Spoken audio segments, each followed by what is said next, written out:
Today I'm reading aloud Peace Lily by Hilary Robinson and Martin Impey. This is from the award-winning creators of Where the Poppies Now Grow.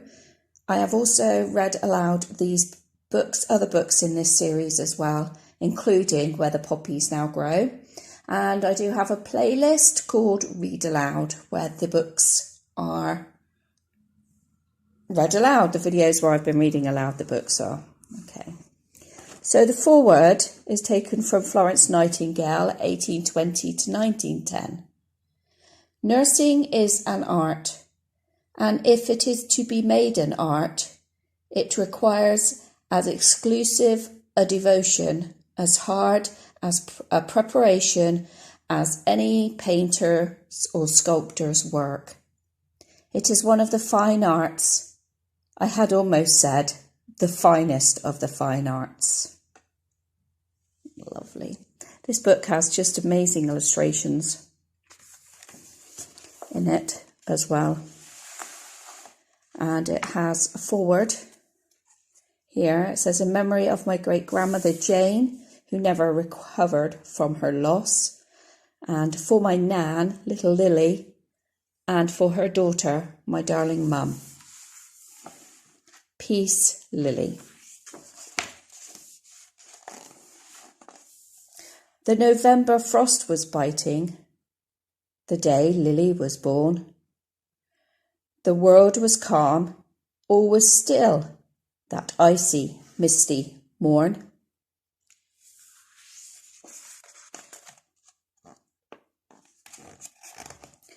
Taking her name from a flower her father had seen by the lane, you'll light up the dark, he said to her, and bring hope to the world in pain.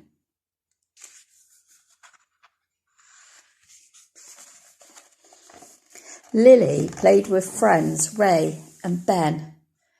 They picnicked on apples and cheese. They paddled in brooks and ran in the woods and hid in the old willow trees.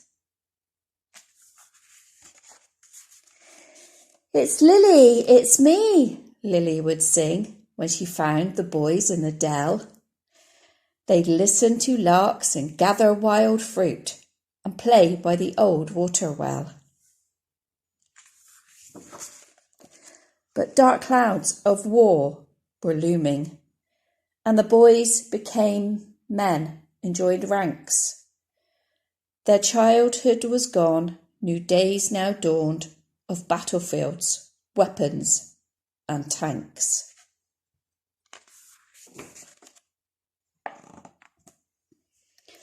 Lily watched as her friends marched on foot to fight in lands far away, and weekly she sent them a letter of hope. It's Lily, it's me, she would say.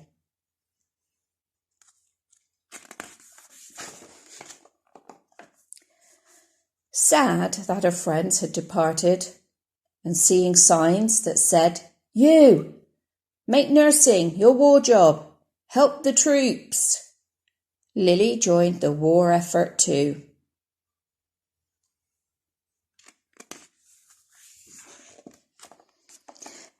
Lily arrived at the battlefield to nurse in a hospital tent, a place for emergency medical need where all the wounded were sent.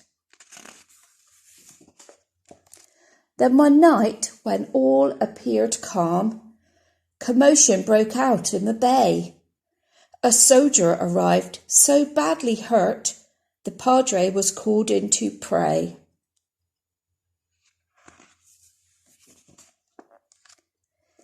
Lily looked, then looked again at the soldier brought in by the men. Injured and in a deep sleep, Lily cried, it's Ben, my village friend, Ben.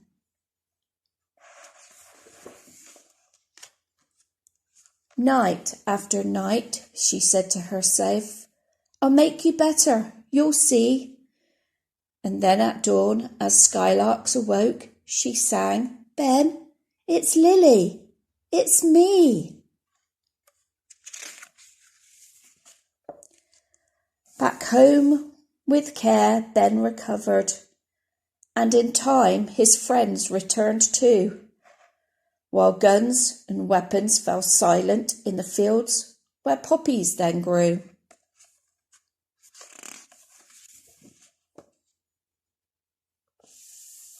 On the 11th hour of the 11th day of the 11th month in 1918, the guns across Europe fell silent. The November frost was sparkling, the day a new world was born. For Ray and Ben and Lily, at last there was peace that beautiful morn.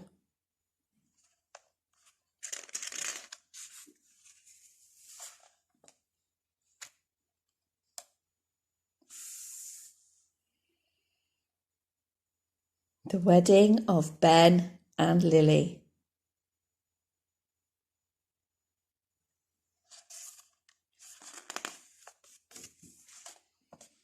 Just absolutely adore all of these illustrations. What a beautiful way to remember Armistice Day. And a big tribute to everybody who worked in the war effort. Thank you very much for listening. These are some of the other books that are in the series. And I have got these read. I don't think we've done a song for Will yet. We may have. That may have been one of the last ones. So these are the books that I have read aloud before, because we also mustn't forget the animals that worked during the war. So it was illustrated by Martin Impey, who is an award-winning illustrator.